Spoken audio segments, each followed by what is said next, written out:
Picture the year 476. The sun sets over Rome not with the glory of empire, but with the exhausted sigh of a civilization breathing its last. Smoke rises from abandoned villas along the Appian Way, not the smoke of hearth fires and evening meals, but the cold, purposeless smoke of decay. The aqueducts, those magnificent stone veins that once carried life itself across the landscape, now stand silent. Water no longer flows. The engineering genius of centuries drips away, unused, forgotten. In the Forum, where senators once debated the fate of continents, wild grass pushes through marble cracks. The bronze letters that spelled out laws governing millions have been pried away, melted down for weapons or coins, or nothing at all. The statues of emperors Augustus, Trajan, Marcus Aurelius stare with blank stone eyes at a world unraveling. But Rome's fall is not a single catastrophic moment. It is slow, inexorable, like watching ice melt or iron rust. For decades, perhaps centuries, the decline has been unmistakable. Tax revenues dwindle. Legions withdraw from distant frontiers. The roads, those remarkable roads that stitch together an empire, begin to crumble, 1 mile marker at a time. Bridges collapse. Trading networks dissolve. Cities that once housed hundreds of thousands shrink to villages of a few hundred souls, huddling behind ancient walls they no longer understand how to repair. The libraries burn or simply rot away, not in dramatic conflagrations necessarily, but through neglect scrolls left uncopied, books abandoned to moisture and time.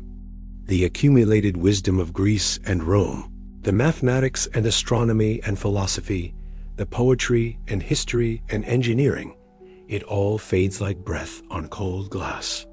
How many lost works? How many voices silenced forever in that long twilight? And in the silence left behind, Europe holds its breath. The Germanic tribes, Goths, Vandals, Franks, Lombards sweep across the abandoned provinces, but they are not the destroyers of myth. They are simply there, filling the vacuum, trying to make sense of the ruins they inherit. They cannot read Latin. They have no use for bathhouses or circus games.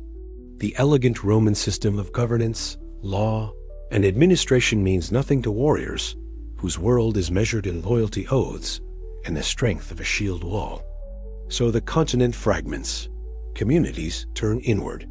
The grand interconnected world becomes 1,000 isolated villages, each one alone beneath an uncertain sky. Knowledge becomes local, limited, oral. The written word itself becomes rare, precious, dangerous even. To read is to possess a kind of magic most will never touch.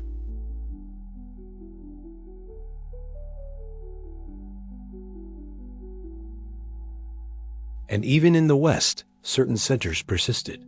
Monasteries became islands of literacy in seas of illiteracy. But what, precisely, were they preserving?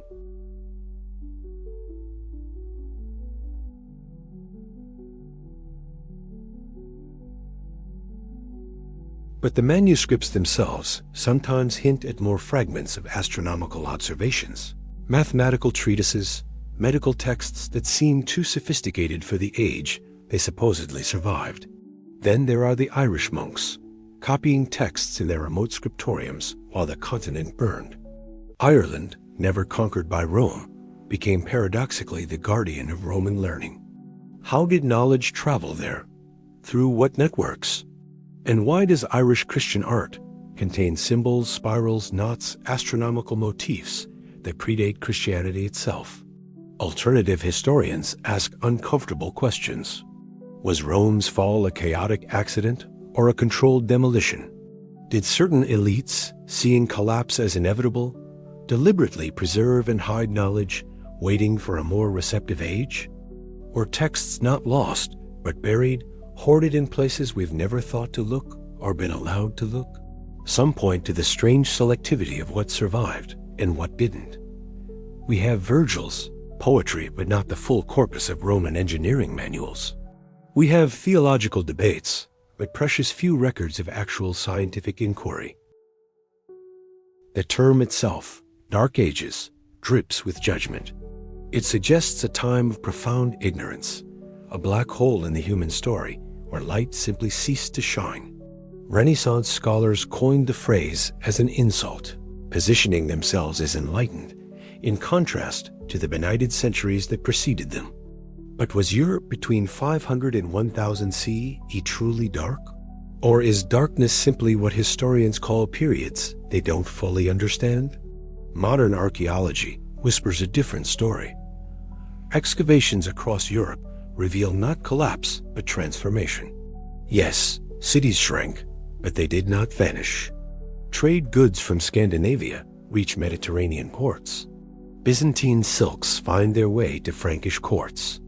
Coins limited, but presents circulate through networks invisible in written records.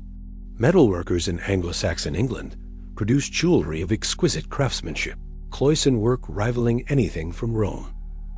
Shipbuilders construct vessels capable of crossing the North Atlantic, reaching Iceland and beyond. This does not look like total darkness.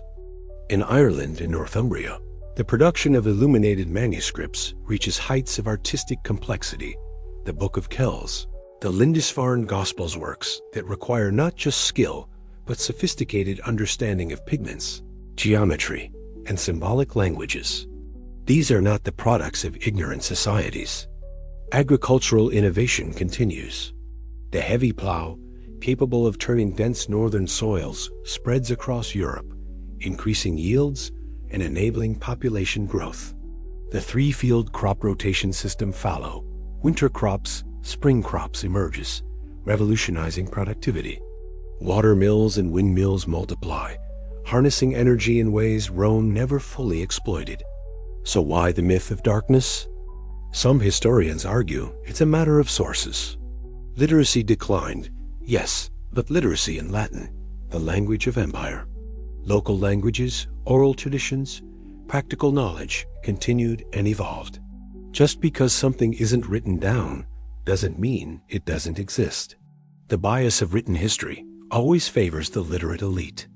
When that elite shrinks, the documentary record shrinks, but the lived reality might be far richer than parchment suggests. Yet mystery theorists propose something more provocative.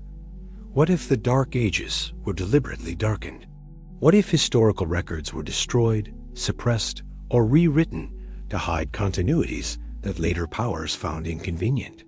Consider the phantom time hypothesis, a fringe but fascinating idea suggesting that roughly 300 years of early medieval history were fabricated by Emperor Otto III and Pope Sylvester II around the year 1000 CE. Proponents point to the scarcity of archaeological evidence for the period 614 to 911 CE, gaps in astronomical records, and the suspicious neatness with which Charlemagne's reign falls exactly 1,000 years after Augustus. Could centuries of history be invented out of political convenience to legitimize rulers and anchor the papal calendar? Most historians dismiss this as pseudo-history, and they're probably right. The evidence against it is substantial. But the hypothesis raises a deeper question. How much of recorded history reflects what happened versus what scribes, operating under religious and political constraints, chose to record? Medieval chroniclers wrote under church supervision.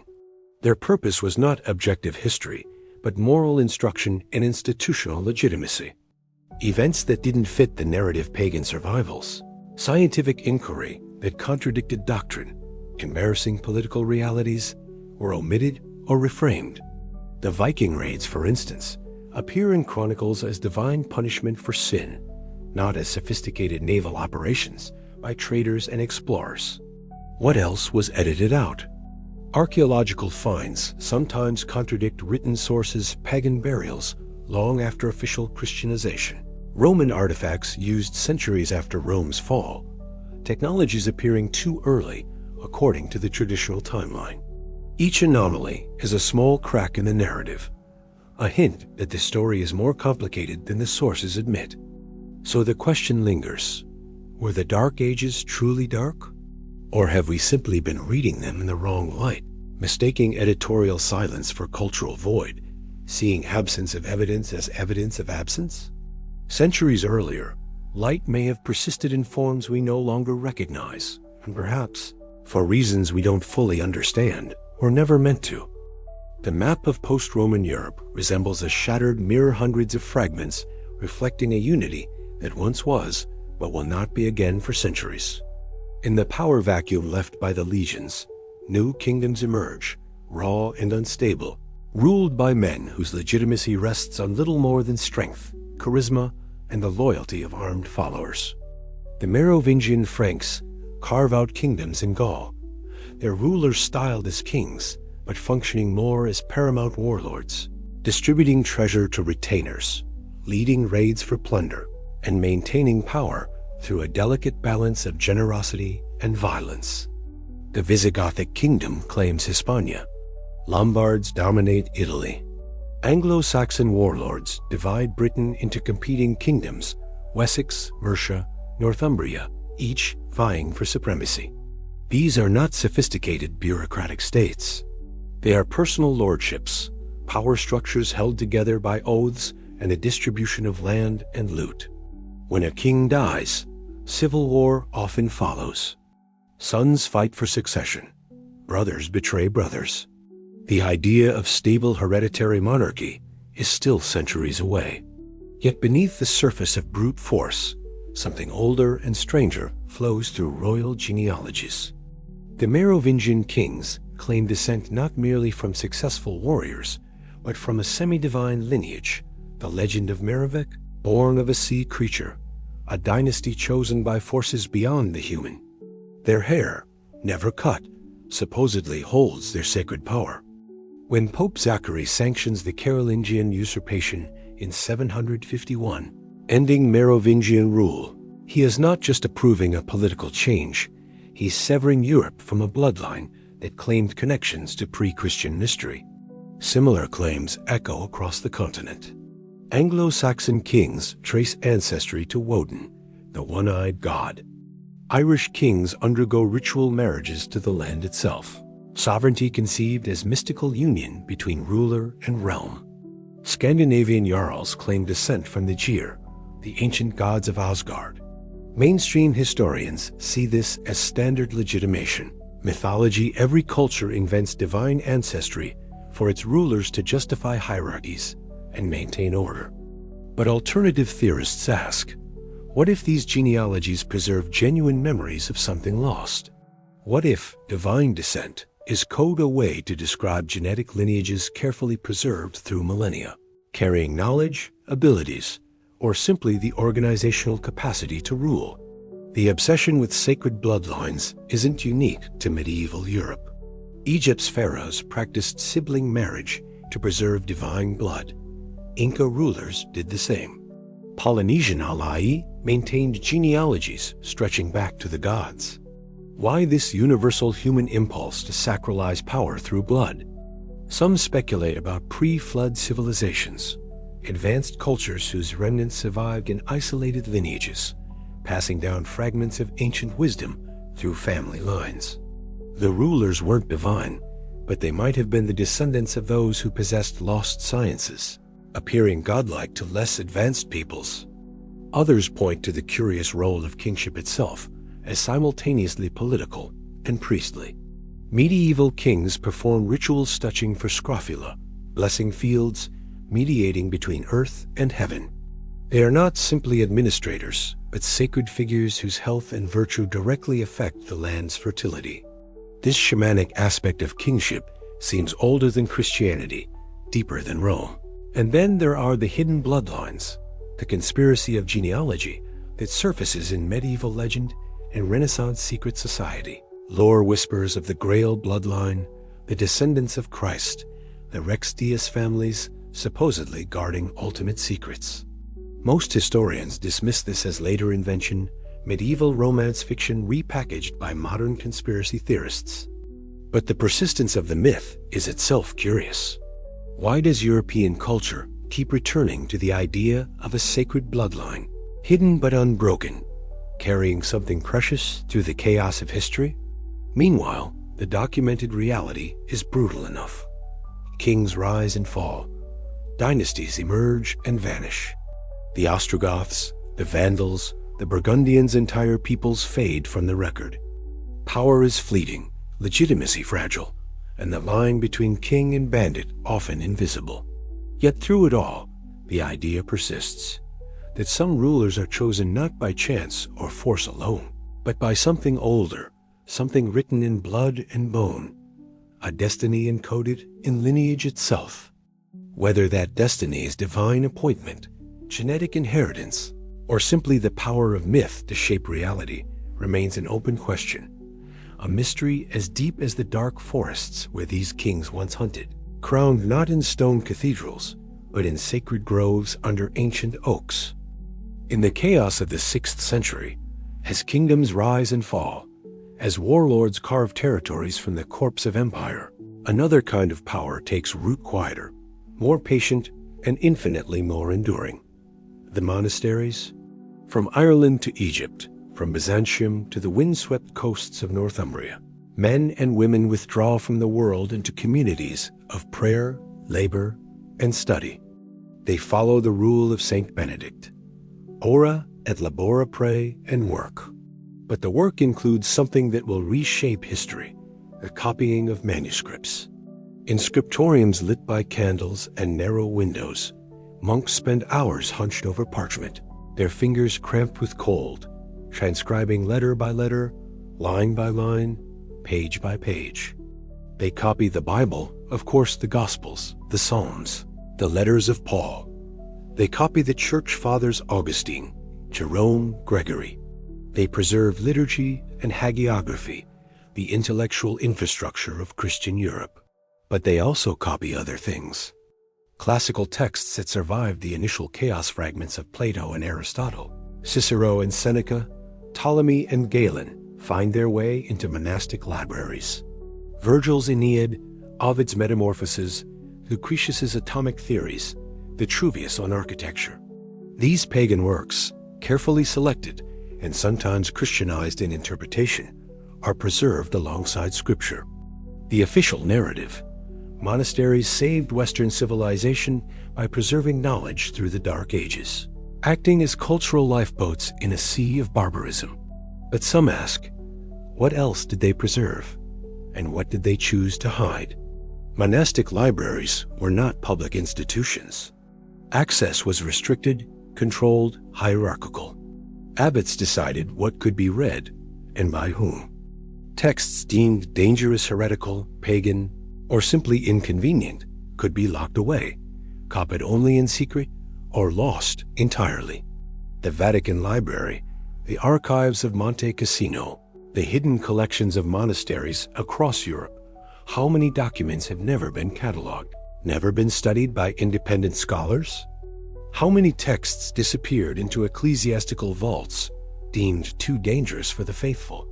Alternative researchers point to tantalizing fragments, astronomical treatises that seem too advanced for their supposed dates, medical texts describing procedures that wouldn't be rediscovered until the Renaissance, geometric and mathematical works that suggest continuity with pre-Christian science. And then there are the esoteric manuscripts, grimoires, alchemical texts, astrological tables that occasionally surface from monastic collections. The Church officially condemned such knowledge. Yet monks copied these texts too, often in cipher or hidden within innocuous-looking religious manuscripts, palimpsests where forbidden knowledge lurks beneath prayers. Why preserve what you condemn? Unless condemnation is itself a form of preservation, a way to control dangerous knowledge by monopolizing it. The Benedictine monasteries, the Cistercians, the Cluniacs, each order developed extensive networks, sharing texts across Europe, maintaining communication when secular structures fractured. They were, in effect, an international organization with resources, discipline, and a very long-term perspective. What strategic purpose might such an organization serve? If one were to deliberately preserve ancient knowledge through a period of collapse, what better institution than a monastic order protected by religious authority, staffed by literate members insulated from political chaos, and motivated by a mission that transcends individual lifetimes? Some theorists go further, suggesting monasteries were not just preservers, but active researchers continuing scientific inquiry behind theological cover, conducting experiments in agriculture, medicine, metallurgy, and engineering, but attributing successes to divine inspiration rather than systematic investigation. The medieval invention of eyeglasses, mechanical clocks, and advanced metallurgy all have monastic connections. Were monks simply lucky artisans? Or were they applying principles inherited from Roman engineering and Greek science, knowledge they possessed but dared not openly claim? And what of the monastery libraries that burned accidentally or otherwise? Monte Cassino destroyed and rebuilt multiple times. Countless smaller monasteries lost to Viking raids, earthquakes, or deliberate destruction during theological conflicts. How much was lost? Or was destruction sometimes convenient, a way to erase evidence of what was really being studied behind those walls? The image remains: a monk in a cold scriptorium, candle flickering, copying texts word by word. But is he preserving the past? Continuing it? Or guarding secrets too dangerous for the world outside, waiting, patient as stone, for the moment when such knowledge might safely emerge again? The vaults remain locked. The catalogs remain incomplete. And the silence of the monasteries keeps its counsel still. But even the most sheltered monastery could not protect against what descended upon Europe in 536 CE, a darkness that had nothing to do with barbarians or collapsing empires, and everything to do with the sky itself. Contemporary chronicles describe it with dread. Byzantine historian Procopius writes, "The sun gave forth its light without brightness, like the moon, during this whole year."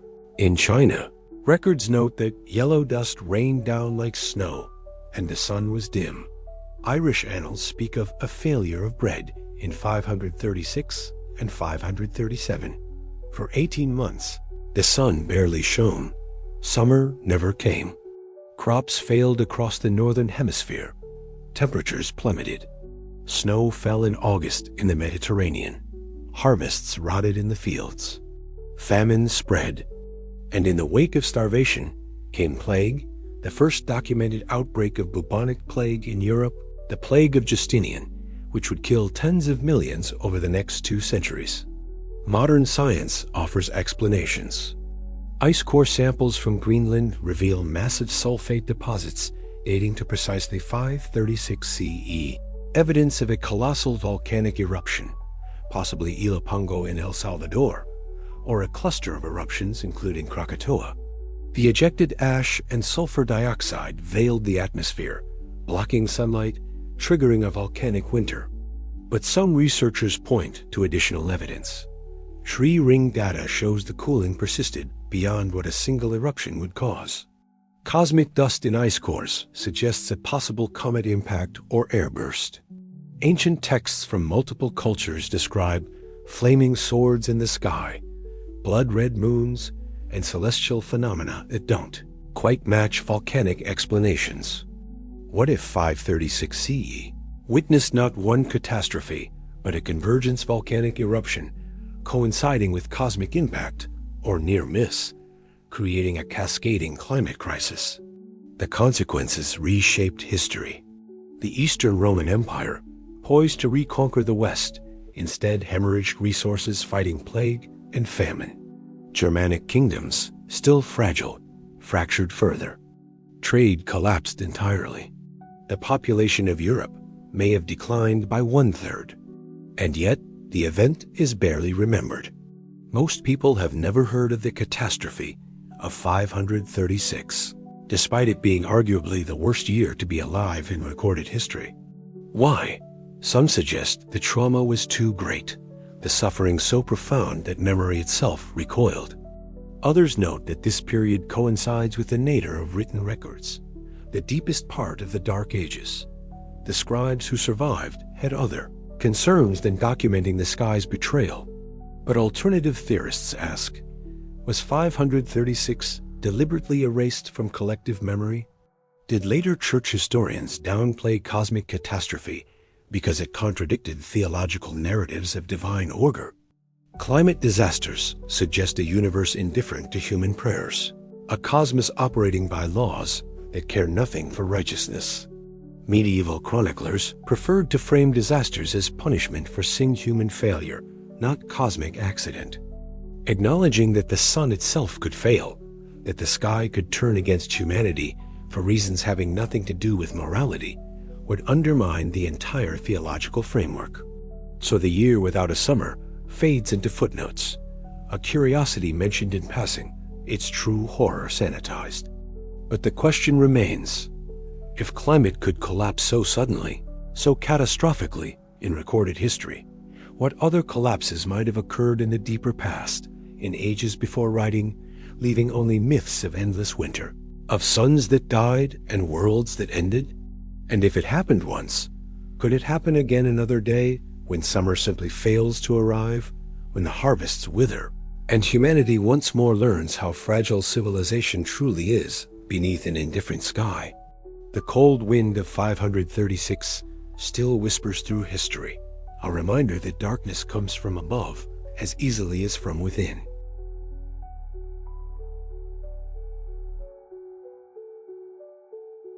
Kings rise and fall, kingdoms fragment and recombine.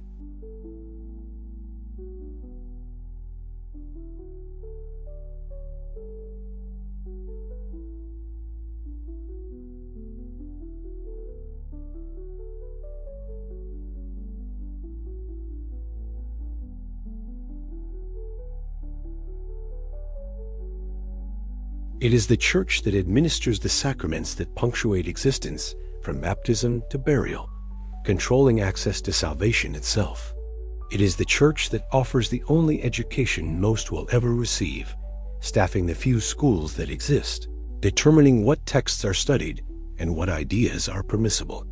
Bishops become power brokers, often wielding more real authority than secular lords.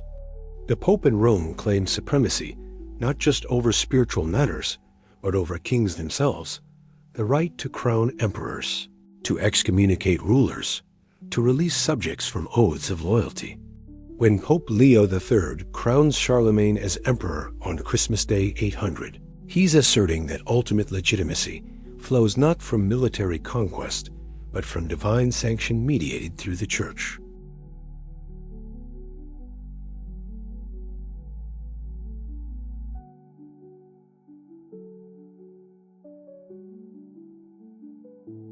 What if the Church's rise involved the systematic suppression of competing wisdom traditions?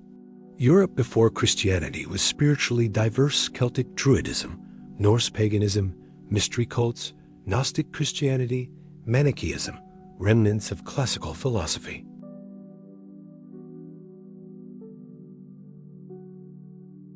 The process was not gentle.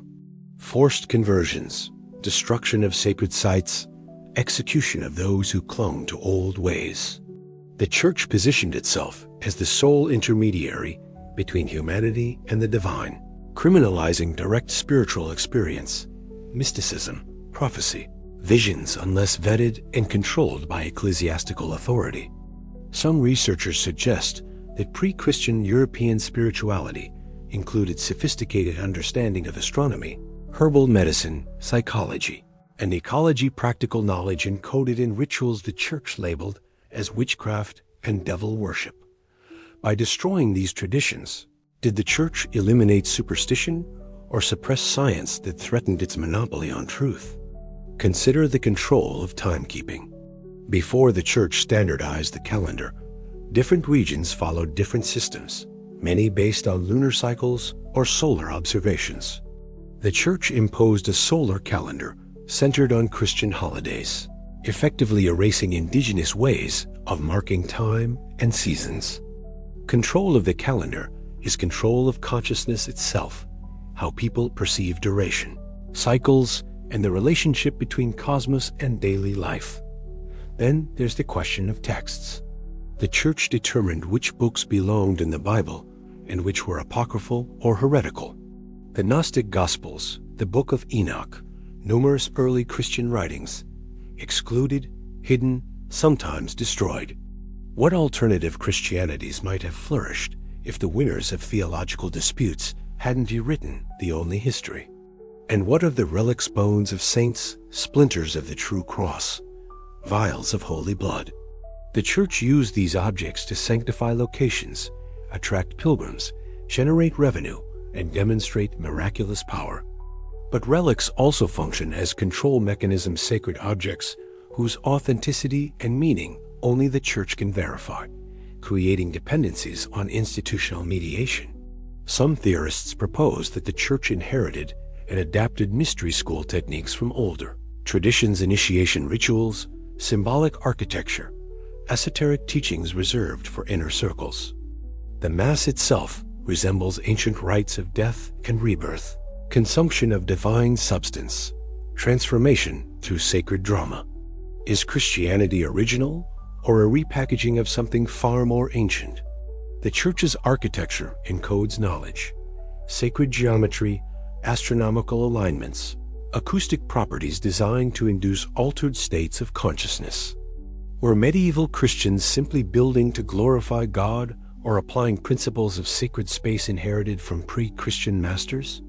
As the first millennium approaches, the Church stands at the zenith of its power, having successfully positioned itself as the sole gateway to salvation, the arbiter of truth, and the foundation of social order.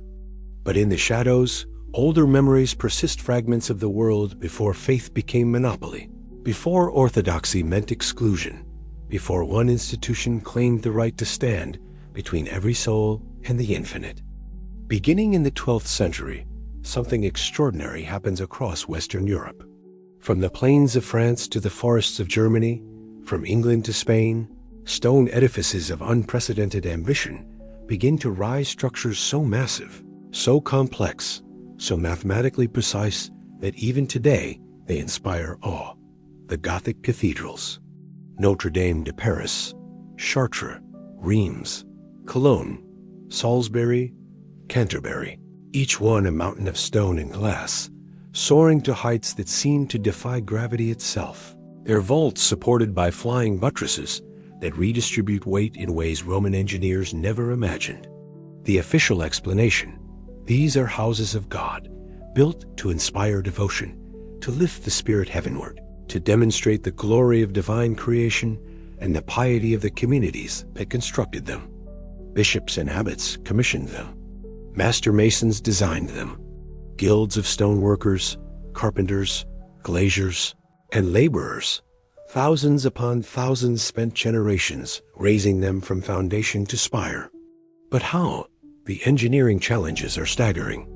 These buildings require precision to the millimeter across spans of hundreds of feet. The geometry is not simple pointed arches, ribbed vaults, circular rose windows subdivided into intricate tracery.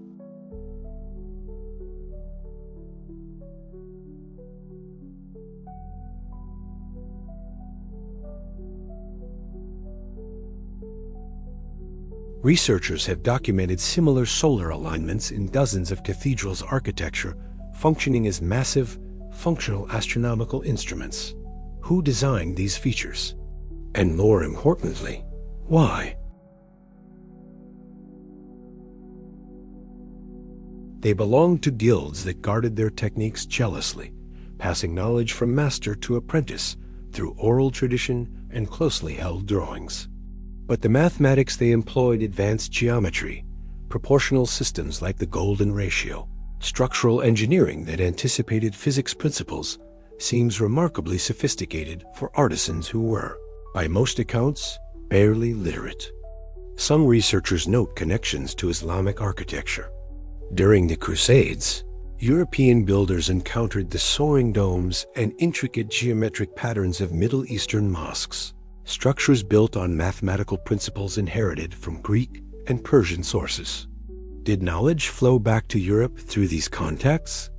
Or was there continuity with older European traditions? The megalithic builders of Stonehenge and Karnak erected astronomically aligned monuments millennia earlier. Did fragments of that ancient understanding survive, hidden in craft guilds, passed down as sacred geometry and master mason secrets? Alternative theorists suggest the cathedrals encode far more than religious symbolism.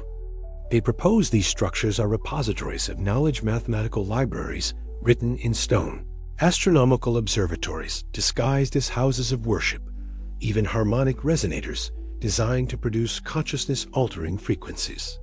The labyrinth at Chartres, for instance, matches the dimensions of the rose window above it. Pilgrims walking the labyrinth trace a path that mirrors celestial movements.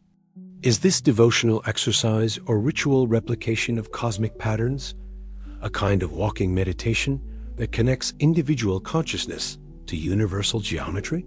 The famous Apprentice Pillar at Rosslyn Chapel in Scotland's Glade displays botanical carvings of American plants, maize, and aloe decades before Columbus' official discovery of the New World. How did Scottish masons know what New World vegetation looked like? Lucky guessing? Or evidence of transatlantic contact hidden in plain sight? Gargoyles and grotesques adorning these buildings include strange figures, demonic, hybrid, explicitly sexual, or simply bizarre. Why would churches dedicated to purity and holiness be decorated with such imagery? Some argue these serve as warnings against sin. Others suggest they're remnants of pagan symbolism, coded messages from builders who retained pre-Christian knowledge. Numerology pervades cathedral design. The number 3, Trinity, 7, sacraments, virtues, sins, 12, apostles, tribes, but also more esoteric numbers like 40, days of flood, years in wilderness, days of temptation. Floor plans often form perfect crosses, but the dimensions encode ratios and proportions that mathematicians recognize as fundamental constants. The stones themselves pose mysteries. Some blocks weigh many tons, quarried from sites miles away, transported without modern machinery, lifted into place with wooden scaffolding and rope. The precision of the cuts, the fit of mortarless joints, the stability that has endured centuries modern engineers admit difficulty fully replicating. These achievements with contemporary tools, were medieval masons simply that skilled? Or did they possess techniques since lost knowledge, perhaps inherited from Roman engineers, from Muslim scholars, or from even older sources? As the sun sets behind the Gothic facade, casting long shadows through stone tracery, one cannot help but wonder, are these buildings merely impressive monuments to faith? Or are they something more, manuals written in stone, waiting for readers educated enough to decode them? Star maps for souls, seeking to navigate not just Earth, but the cosmos itself? The spires point upward. But what, exactly, are they pointing toward? In 1095, Pope Urban II stands before a crowd at Clermont in France and delivers a sermon that will unleash 2 centuries of bloodshed. He calls upon the knights of Christendom to take up the cross, to march to Jerusalem, to reclaim the Holy Land from the Saracens, the Muslims who, since the 7th century, have controlled the sacred sites of Christianity. Deus vult. The crowd roars. God wills it. Thus begin the Crusades, a series of religiously motivated military campaigns that will send thousands of warriors eastward, reshaping Europe, the Middle East, and the relationship between Christianity and Islam for centuries to come. The official narrative is straightforward. The Crusades were wars of faith, attempts to liberate Jerusalem and protect Christian pilgrims. They were driven by piety, the promise of spiritual merit, and the offer of indulgence's remission of sins for those who took up the sword for Christ. And certainly, for many participants, faith was genuine. Knights and commoners alike truly believed they were fighting for God, securing salvation through holy violence. The First Crusade succeeded spectacularly, capturing Jerusalem in 1099, establishing Crusader states that would endure for generations. But look closer, and other motives appear. The Crusades offered landless younger sons disinherited by primogeniture opportunities for wealth, territory, and glory impossible to attain at home. They provided an outlet for Europe's endemic violence, redirecting baronial warfare outward toward a sanctioned enemy. They enriched Italian city-states like Venice and Genoa, whose fleets transported crusaders and profited from trade with both Christians and Muslims. And they brought European knights into direct contact with Islamic civilization, at the time far more advanced in science, medicine, philosophy, and mathematics than Christian Europe. What did the Crusaders really bring back from the East? Beyond plunder and relics, they returned with knowledge. Exposure to Arabic translations of Greek, philosophy, Aristotle, and Plato texts, lost to the West, but preserved and elaborated upon by Islamic scholars. Medical practices far superior to European bloodletting and prayer. Mathematical concepts like Arabic numerals and algebra, architectural techniques, alchemical and astronomical texts. Some researchers suggest the Crusades were never primarily about Jerusalem. They were about access to trade routes, to knowledge, to artifacts and texts hidden in libraries and temples across the Levant. Consider the sack of Constantinople in 1204 during the Fourth Crusade. Crusaders, supposedly en route to Egypt, instead sacked the capital of the Byzantine Empire, a Christian city. They loot treasures, relics, and manuscripts, shipping them back to Venice and Rome. Why? If faith motivated the Crusades, why destroy fellow Christians? Unless the goal was not faith, but acquisition of wealth, yes, but also of something else. The libraries of Constantinople held texts spanning centuries, knowledge from the classical world that Western Europe had lost.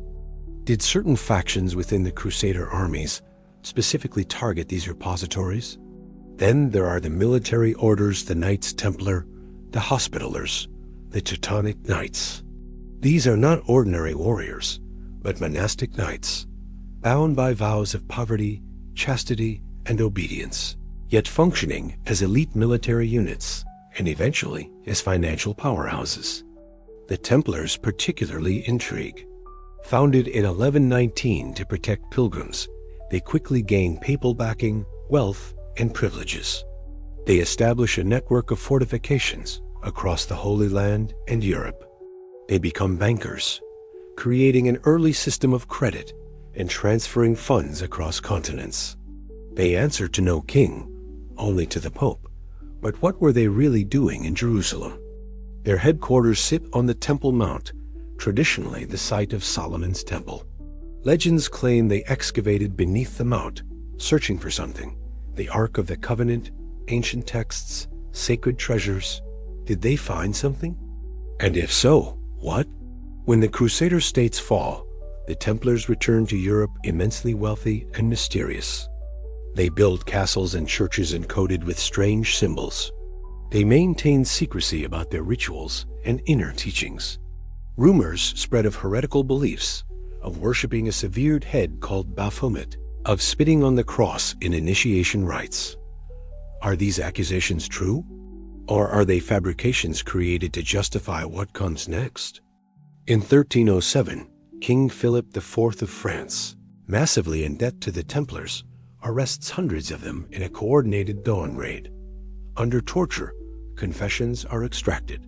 The order is suppressed, its leaders burned at the stake, its wealth confiscated. But what happened to the Templar fleet, which vanished from La Rochelle before the arrests? Where did the treasure go? And did the suppression succeed in destroying what the Templars really guarded, or merely drive it further underground? Some theorists propose the Crusades were orchestrated by secret factions within both Christianity and Islam, using religious conflict as cover for agendas we can barely glimpse: the transfer of ancient knowledge, the retrieval of artifacts from pre-Christian civilizations, the establishment of networks that would later resurface as secret societies. The Holy Land, after all, is the crossroads of civilizations: Sumerian, Egyptian, Babylonian, Hebrew, Greek, Roman. How many layers of forgotten history lie buried beneath those sands? And how many crusaders, nominally seeking the Christian God, were actually seeking something older, something the official histories would never acknowledge? The banners have long since furled. The crosses carved into stone have weathered. But the question remains: what were the Crusades really about? and what came back from Jerusalem in the saddlebags of knights who claimed to serve only God. For 2 centuries, the Knights Templars stride across history like figures from legend warrior monks in white mantles bearing red crosses, fierce in battle, disciplined in devotion, and enigmatic in purpose.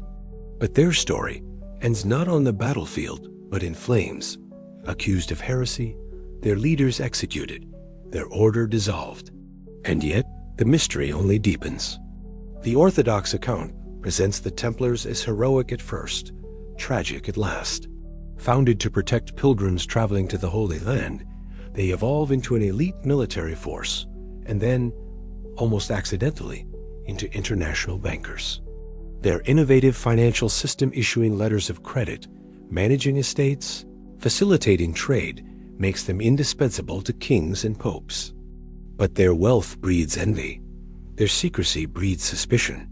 And when Philip IV of France needs money and a scapegoat, the Templars provide both. On Friday, October 13th, 1307, Templars across France are arrested simultaneously. The charges: heresy, blasphemy, idolatry, obscene rituals. Under torture, some confess to spitting on the cross, worshipping a mysterious head, engaging in ritualized sodomy. In 1312, Pope Clement V officially dissolves the order. In 1314, the last Grand Master, Jacques de Molay, is burned at the stake in Paris. Case closed, or so the official history claims. But the confessions extracted under torture are notoriously unreliable. The specific charges seem suspiciously convenient for both Philip, who wanted Templar wealth, and the Pope, who wanted to assert authority over the fractious order. And crucially, no Templar treasure is ever found in the arrests. The legendary wealth simply vanishes. So do the Templar ships. The order maintained a fleet based at La Rochelle. Before the arrests, these vessels disappear from the harbor. Where did they go? Scotland, some say, where Robert the Bruce, excommunicated and at war with England, welcomed warriors and resources, no questions asked. Portugal, where the Templars simply rebranded as the Order of Christ. Even across the Atlantic speculative, but some claim Templar symbols appear in pre-Columbian America. What were they protecting? What was worth disappearing for?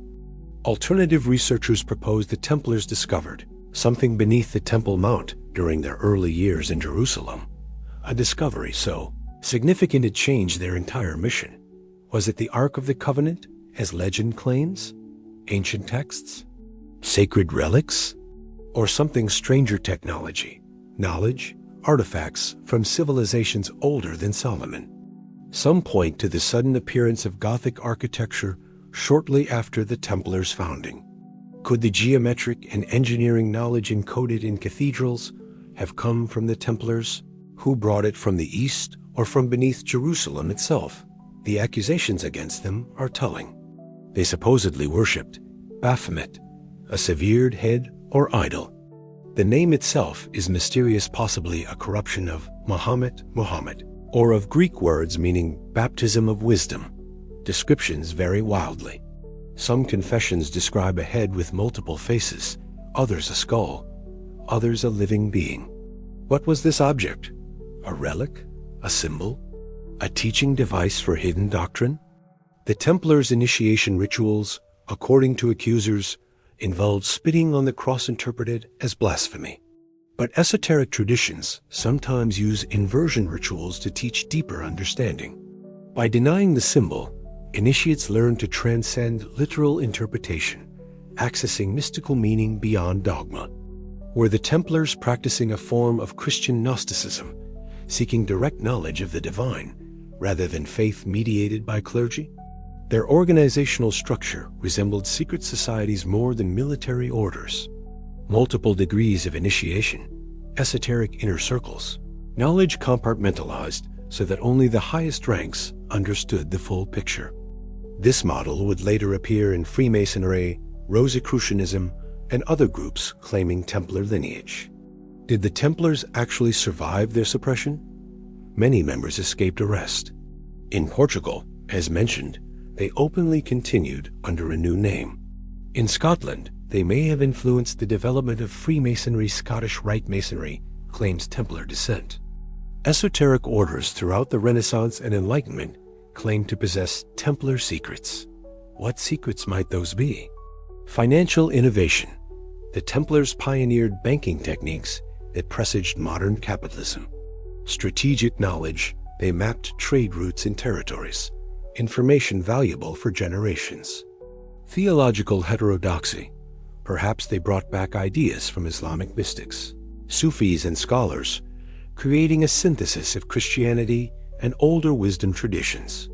Or something far stranger, artifacts and texts from civilizations erased from orthodox history, knowledge deemed too dangerous for public consumption. The image of Jacques de Molay, burning at the stake, cursing the Pope and the King, remains haunting. Within months, Clement V dies. Within the year, Philip IV follows. Coincidence? Or does the story hint at hidden power, vengeance exacted by a network that did not, in fact, die with its public face? The Templar legacy echoes through centuries. Every conspiracy theory of hidden elites and secret knowledge traces roots back to these warrior monks.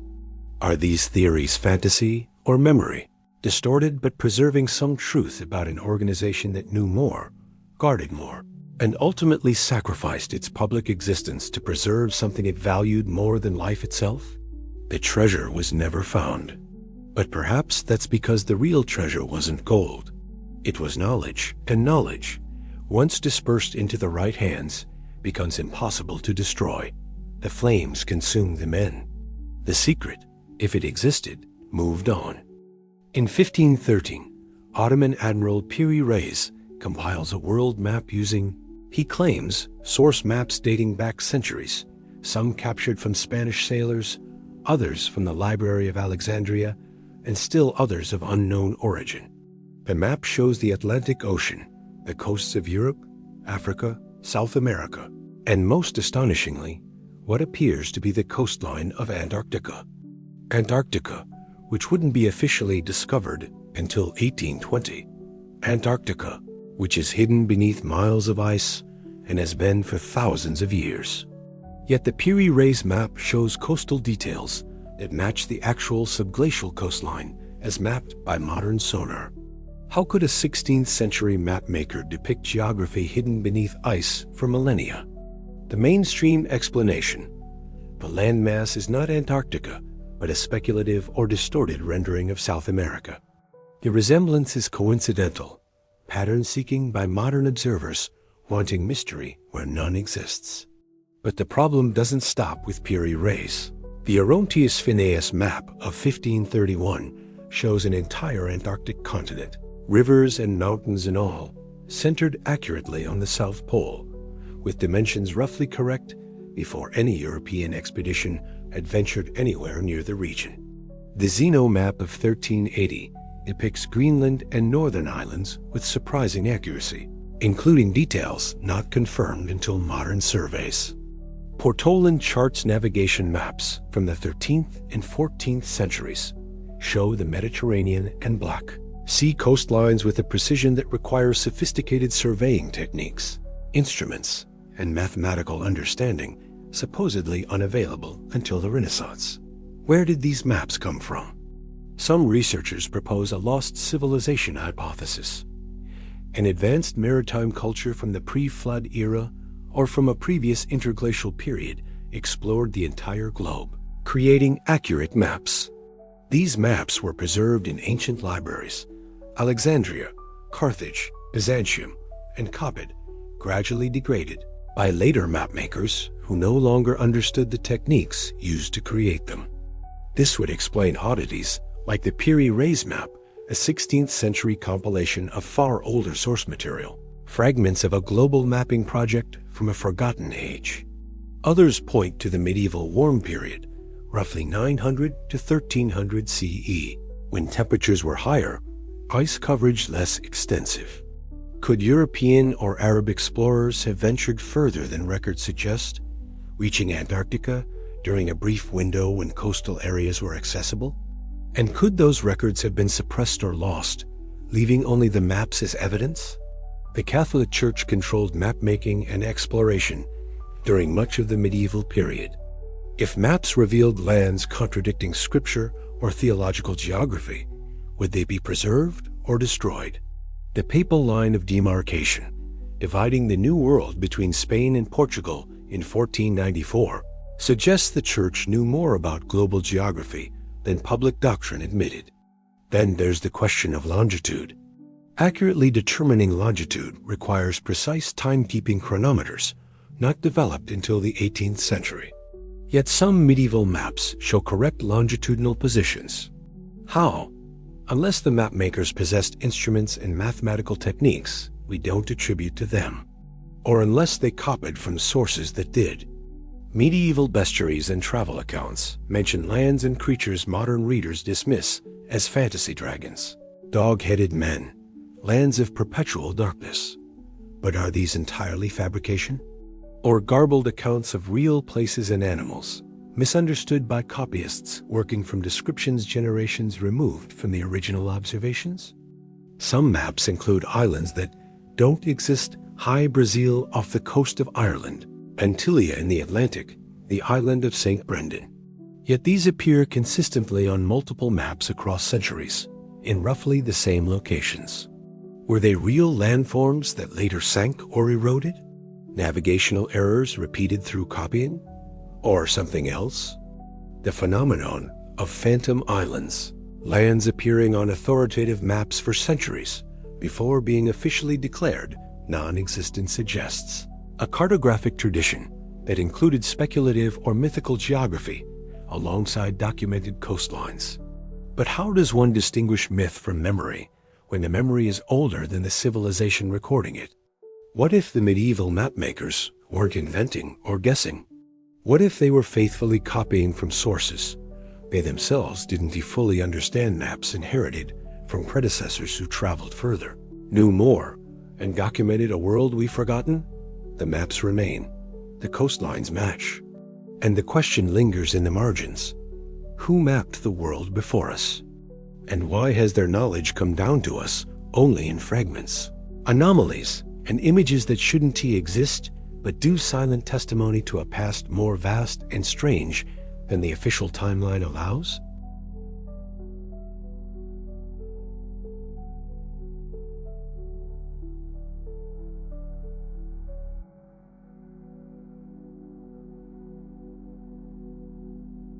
The Great Famine of 1315 to 1317 had already stressed European populations. When plague arrived, people were vulnerable. Environmental explanations are compelling, but they don't address the whispers that refuse to die. Alternative theorists note the timing. The Black Death arrived shortly after the Mongol siege of Kaffa, now Feodosia, Ukraine. In 1346, where besieging, Mongol forces suffering from plague themselves reportedly catapulted diseased corpses over the city walls, one of the first documented instances of biological warfare. Genoese traders fleeing Kaffa brought the disease westward. Was this accidental transmission or deliberate contamination? Medieval sources occasionally suggest intentional poisoning. Jewish communities were accused of poisoning wells, leading to pogroms across Europe. The accusations were false, born of scapegoating desperation, but they reveal a contemporary belief that the plague was not merely natural, but engineered human malice, weaponizing death.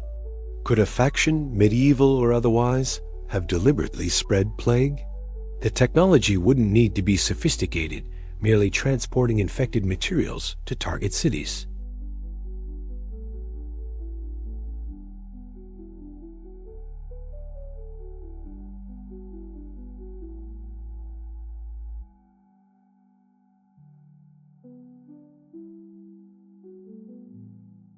Catastrophic coincidence? Or was it, in some sense, a reset, an event that cleared the board, allowing new structures, new ideas, new power dynamics to emerge? And if it happened once, if disease could sweep away a third of humanity in a few years, what prevents it from happening again? The next pandemic is always lurking at the margins, waiting for the right conditions: crowding, travel, mutation, and the eternal vulnerability of flesh to microscopic predators. The mass graves remain, layers of bones beneath modern cities. The genetic scars persist in European populations, selective pressure written into DNA, and the memory lingers of a time when death rode through every street, when entire worlds ended in fever and blood, and the living envied the dead. The plague ended, but it never truly left. It simply waits, patient as soil, for the next opportunity to remind humanity how fragile our dominion truly is.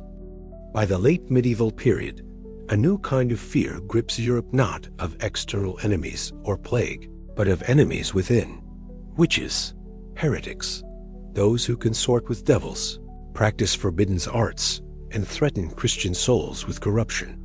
The witch hunts and Inquisition trials will claim tens of thousands of lives over the next few centuries. A campaign of persecution justified as spiritual defense, but revealing much darker undercurrents about power, knowledge, and control. The official narrative: witchcraft was a real threat, a pact with Satan that granted malicious powers causing illness, ruining crops, controlling weather, harming livestock. The Church, in its duty to protect souls, identified and eliminated these agents of evil. The Inquisition sought heretics, those who deviated from orthodox doctrine, to preserve theological purity. Yes, mistakes were made, innocents suffered, but the intentions were protective. This view held sway for centuries. Modern scholarship tells a different story.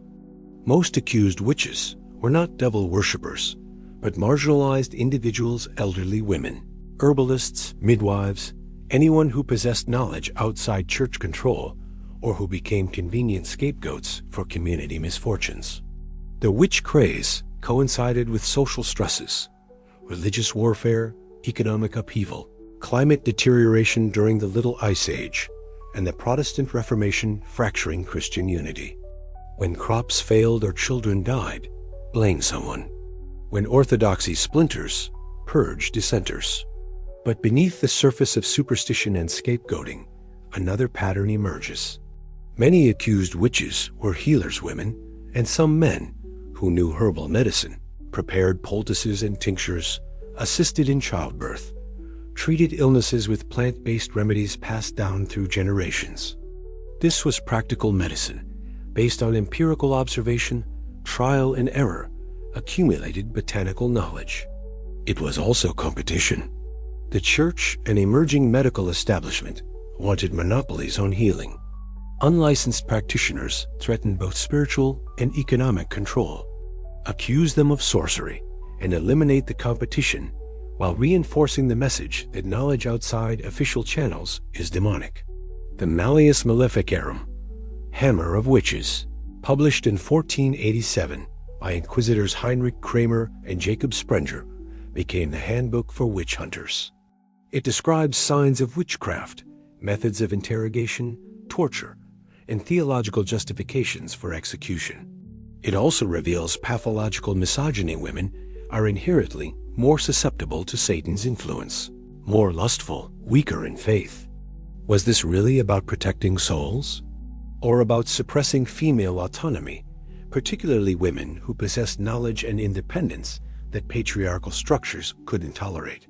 Heresy trials targeted different threats: theological dissenters who questioned church doctrine, the Cathars of southern France, who believed the material world was created by an evil demiurge and that salvation required rejecting flesh, were exterminated in the Albigensian Crusade. The Waldensians, who advocated poverty and translated scripture into vernacular languages, were hunted across Europe. What united these groups? Not just theological difference, but challenges to church authority and wealth. Movements that preached apostolic poverty and direct access to scripture threatened the institutional church as power and economic base. Were these heretics preserving older Christian traditions suppressed by the orthodoxy established at Nicaea and subsequent councils? The Cathars' dualism resembles Gnostic Christianity, with its emphasis on hidden knowledge and the material world as prison. The Waldensians' vernacular Bibles undermined clerical mediation. Some alternative researchers suggest that medieval heretics preserved pre-Christian wisdom traditions, mystery school teachings, esoteric philosophy, initiatic practices, encoded in seemingly Christian language. The Inquisition wasn't a fighting Christian heresy, but eliminating the last remnants of ancient knowledge systems that threatened monotheistic control. Consider the Knights Templar, accused of heresy and destroyed. Consider the alchemists, pursuing transmutation of matter, but also spiritual transformation, forced to work in secret. Consider the astrologers, whose celestial observations blurred into forbidden divination. All possessed knowledge, practical, philosophical, or spiritual, that existed outside and often predated church authority. Burning books was as important as burning people. Libraries were purged. Texts deemed heretical were destroyed. How much knowledge vanished in those flames? Works on astronomy, mathematics, medicine, philosophy lost, not to time, but to deliberate eradication. The charges against witches included shape-shifting, flying on broomsticks, attending Sabbaths where they danced with demons.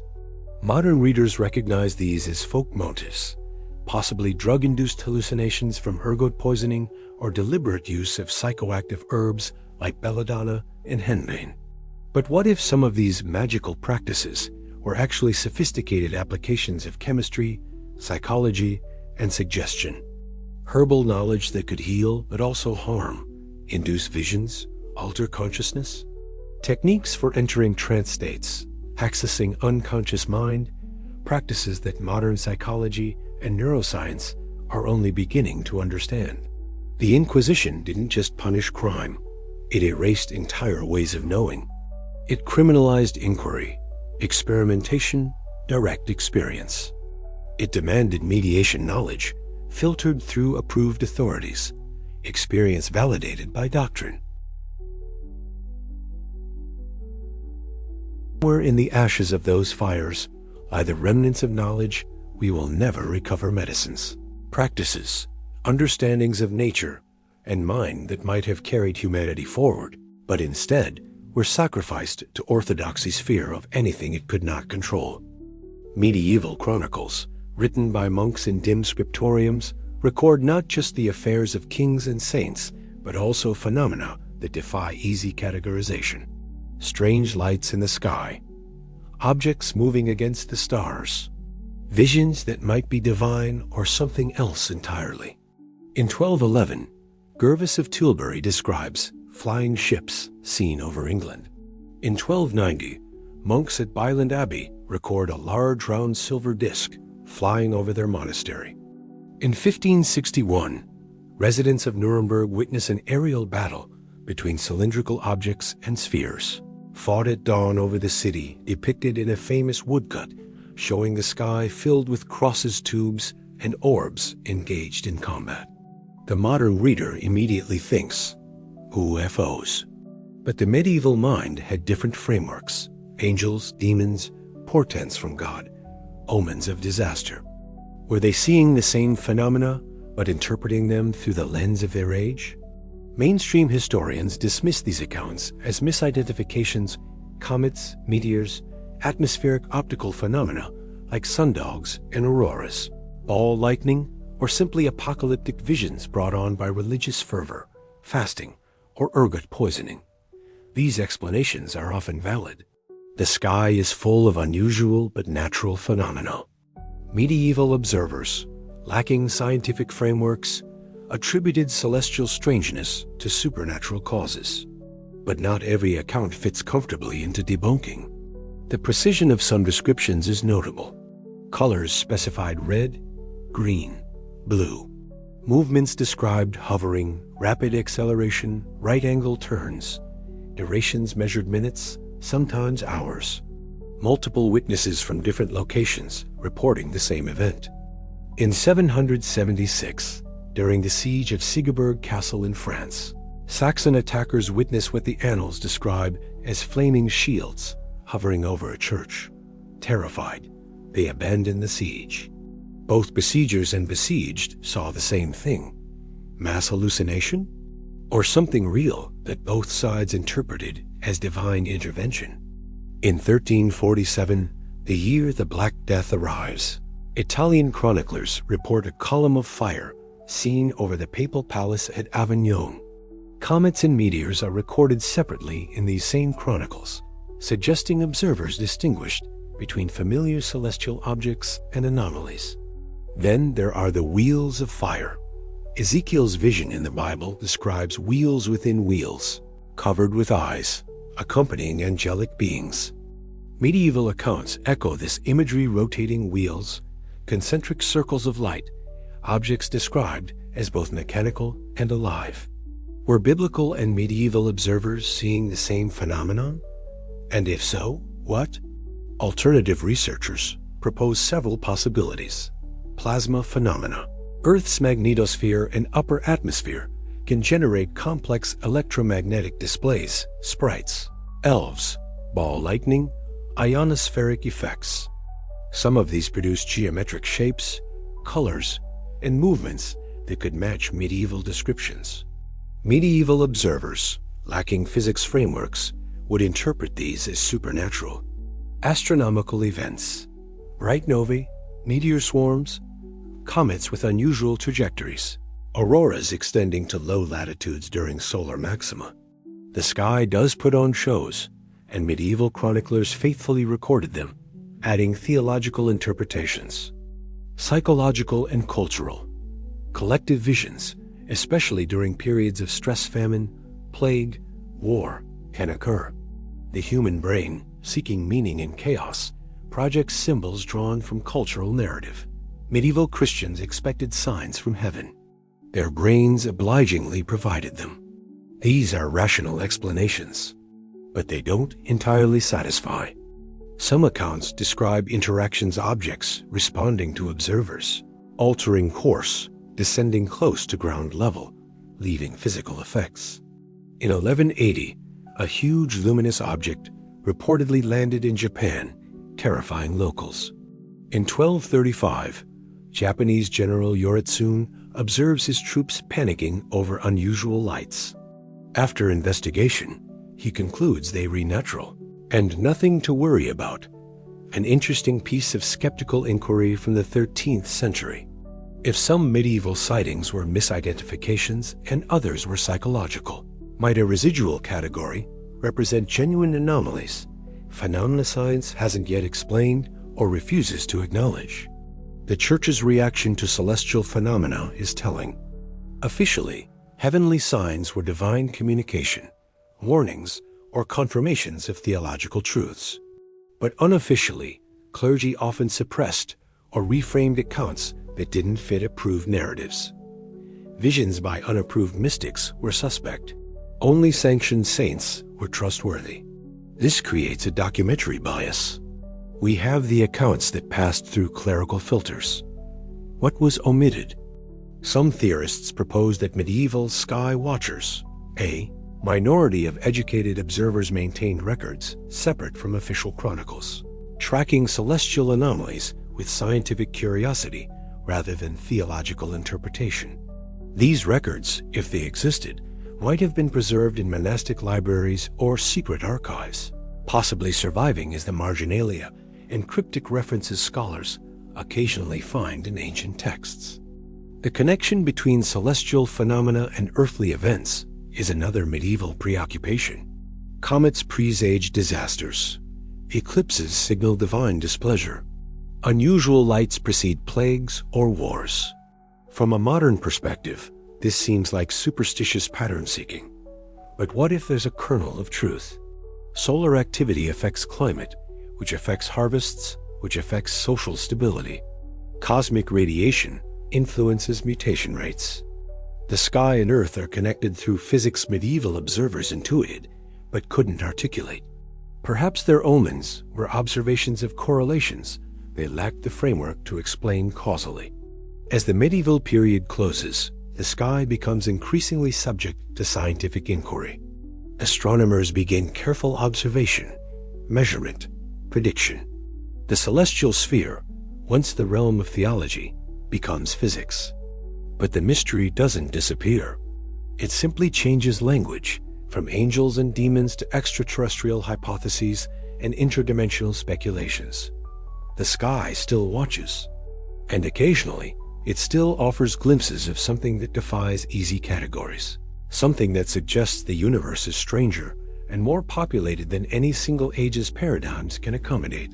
The medieval chroniclers, writing by candlelight, faithfully recorded what they saw. Whether their interpretations were wrong doesn't change the fact that they saw something, and that something, centuries later, still gazes back at us from the pages, unexplained.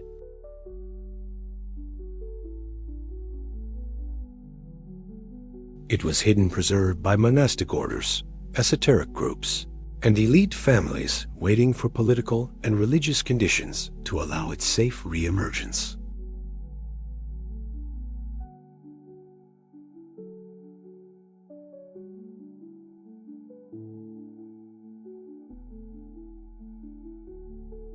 This influx is credited with sparking the Renaissance.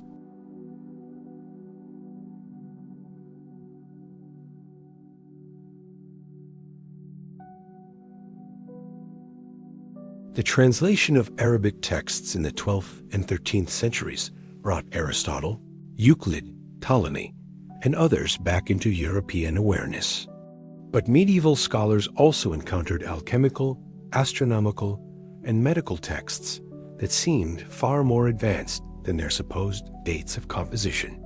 Was the Islamic Golden Age preserving ancient knowledge or continuing research that had never actually stopped?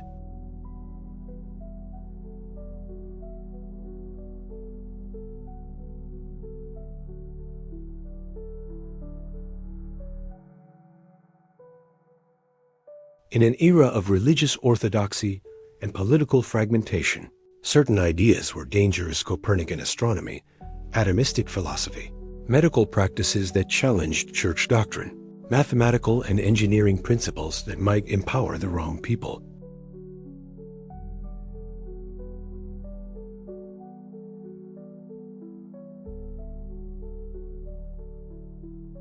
Unless that development had been ongoing quietly, in workshops and studios connected through guild networks, building on knowledge that never quite died. Leonardo da Vinci's notebooks, filled with engineering designs, anatomical studies, and speculative machines, seem impossibly ahead of their time. Was he a lone genius? Or was he part of a lineage of technical knowledge that operated beneath the surface of official culture? The Hermetic texts attributed to Hermes Trismegistus, supposedly ancient Egyptian wisdom, appeared in Italy in the 15th century and deeply influenced Renaissance thought. Later scholarship revealed them as late antique compositions, not truly ancient. But does that make them less significant? They represent a synthesis of Greek philosophy, Gnostic Christianity, and esoteric traditions, preserved through Byzantine and Islamic channels, reintroduced when Europe was ready. Whether ancient or medieval, the ideas were old, and they were new to Renaissance Europe, catalyzing intellectual revolutions. The question remains, was the Renaissance a rebirth, implying death before resurrection? Or was it simply a moment when hidden streams surfaced, when the flow of knowledge dammed up by political and religious constraints finally broke through into open channels? If the latter, then the Dark Ages weren't dark at all, just secret. Knowledge living in shadows, waiting for daylight, safe enough to emerge. And who controlled the release? Who decided when and what to reveal? These questions suggest an agency, a continuity of purpose, that stretches across centuries, groups, or lineages dedicated not to public enlightenment, but to strategic stewardship of knowledge, too powerful, or dangerous for indiscriminate distribution. The Renaissance arrives. Humanity awakens, we're told, from medieval slumber. But perhaps humanity was never asleep. Perhaps only certain parts of humanity were kept in darkness while others, elsewhere, kept the lights burning, preparing for the dawn they knew would eventually come.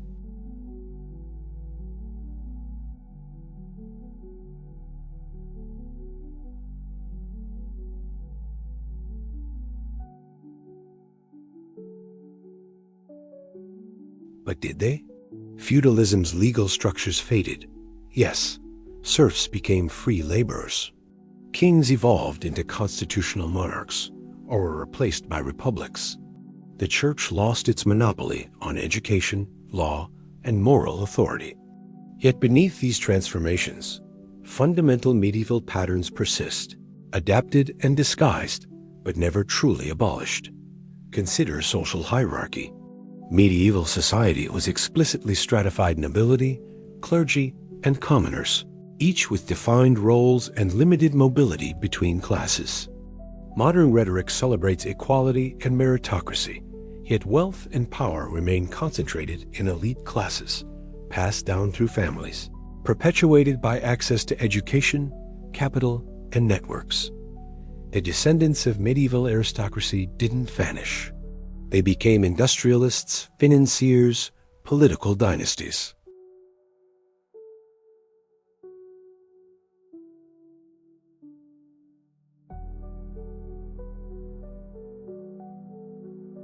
Or consider the corporation.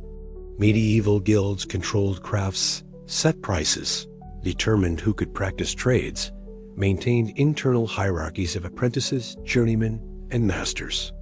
Modern corporations function similarly hierarchical structures, control over markets, internal promotion systems, allegiance demanded from employees.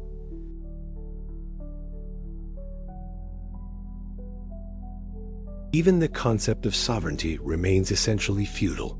Nations claim territorial control, demand oaths of allegiance, citizenship, and assert the right to tax, conscript, and govern. The social contract may replace divine right, but the structure subjects, subordinate to centralized authority, is medieval. And the Church? Though politically diminished, its cultural influence persists. Moral frameworks throughout the West remain fundamentally Christian, even among the secular. Concepts of guilt, sin, redemption, and salvation shape psychology and ethics. The calendar, the holidays, the weekly rhythm, all Christian inheritances. The Vatican still operates as a sovereign entity, wielding soft power through 1 billion adherents.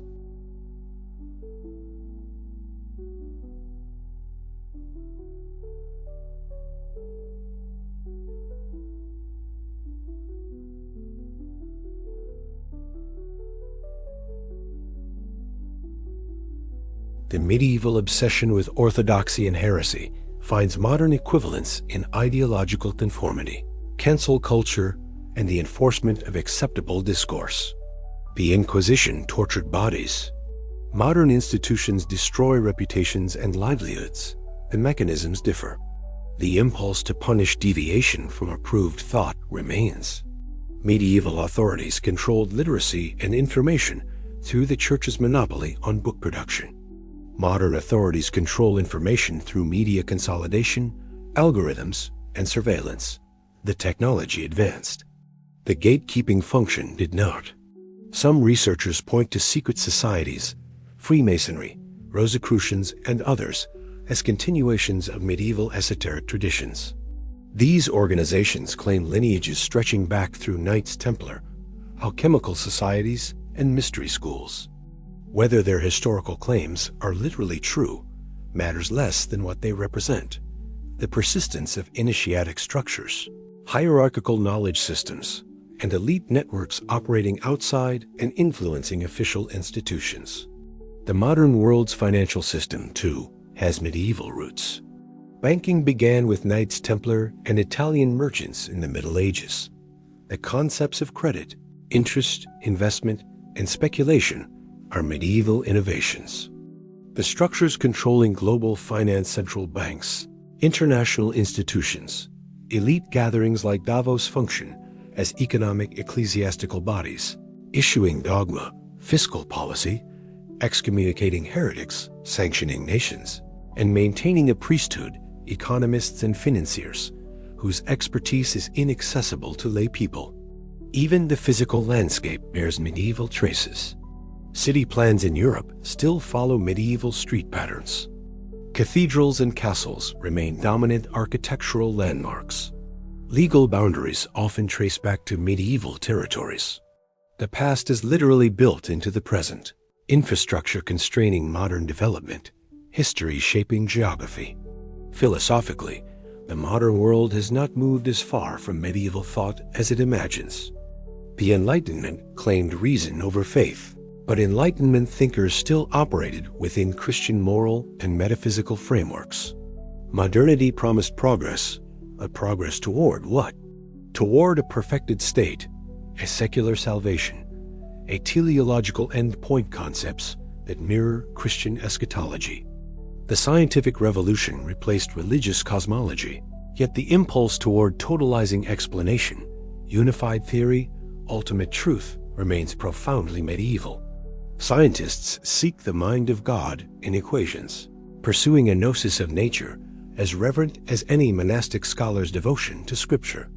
And power remains concentrated in institutions that demand loyalty, enforce conformity, and operate with limited transparency nation-states, corporations, intelligence agencies, supranational bodies.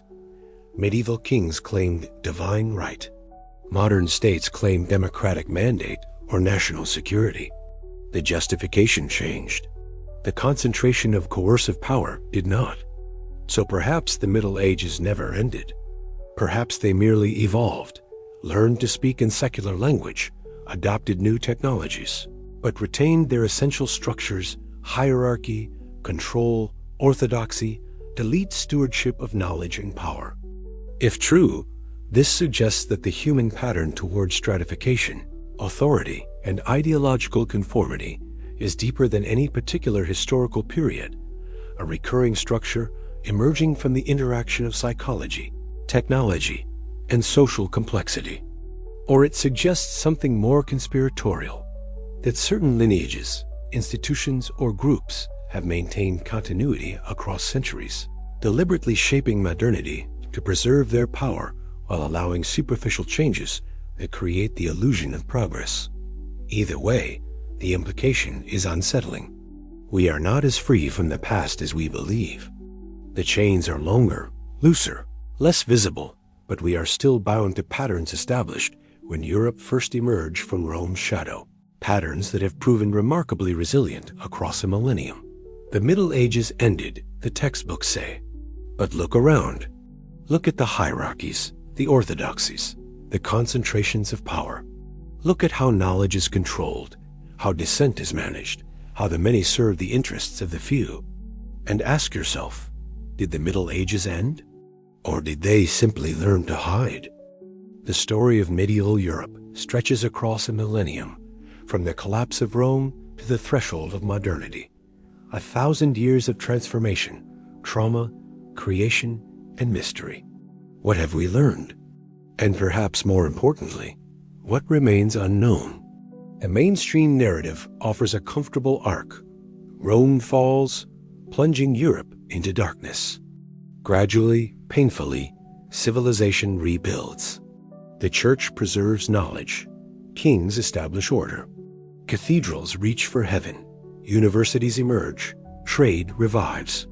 And eventually, the Renaissance dawns, leading inexorably to the Enlightenment, the scientific revolution, and the modern world.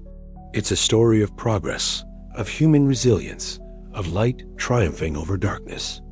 But the alternative currents running beneath this narrative suggest something far stranger: history deliberately edited, knowledge selectively preserved, timelines perhaps manipulated, and continuities hidden beneath apparent ruptures. What if civilization never truly fell but transformed, went underground, redistributed itself into networks invisible to official chronicles?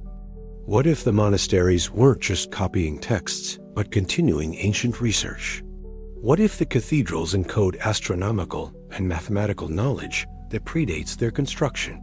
What if the crusades were as much about retrieving lost artifacts and texts as about religious war? What if the Knights Templar discovered something beneath Jerusalem that changed everything? What if their suppression was not about heresy, but about controlling knowledge too, dangerous for kings and popes to allow in private hands? What if the Black Death was not entirely natural? What if the witch hunts were systematic elimination of knowledge traditions that competed with institutional authority? What if the Dark Ages were only dark because records were suppressed or destroyed? These are speculations, admittedly. Most historians dismiss them as conspiracy theories, pattern-seeking in noise, projecting modern anxieties onto the past. But speculation has value. It asks, what if the story we've been told is incomplete? What if the documentary record reflects not what happened, but what scribes, writing under institutional constraints, were permitted to record? History is written by victors, by the literate, by those with access to resources and authority. The voices of the defeated, the illiterate, and marginalized are mostly silent. What would medieval history look like told by peasants, by women, by heretics, by the pagans who watched their sacred groves fall to Christian axes? And what about the physical evidence anomalous artifacts, architectural impossibilities, maps that shouldn't exist, genetic traces of forgotten migrations, climate data revealing catastrophes erased from memory? Science and archaeology continually revise the medieval timeline. Each excavation, each ice core sample, each genetic study adds complexity. The simplistic narrative of linear progress from darkness to light fractures under scrutiny. Europe 1,000 years ago was not a monolithic dark age, but a mosaic of cultures, some thriving, some struggling, all adapting to the immense challenge of maintaining civilization without the infrastructure of empire. Innovation occurred in agriculture, metallurgy, architecture, governance, and yes, even in science and philosophy, though not always in forms official histories recognize or credit. But perhaps the most enduring mystery is the feeling of something lost, a sense that medieval Europe stood closer to forgotten truths than we do, that in the stones of its cathedrals and the margins of its manuscripts lie keys to understanding a past far older and stranger than Rome. A medieval mind that believed in a cosmos alive with meaning, where stars influenced destiny, where sacred geometry connected earth and heaven, where history was not random but purposeful, a story being told by forces beyond human comprehension. Modernity dismissed this as superstition, but quantum physics, chaos theory, and ecological science reveal a universe interconnected in ways that medieval mystics might have found familiar. Perhaps they intuited truths that science is only now rediscovering in mathematical language. The echoes of medieval Europe still reverberate through the present in language, law, architecture, belief, and in the enduring questions about who we are and where we came from.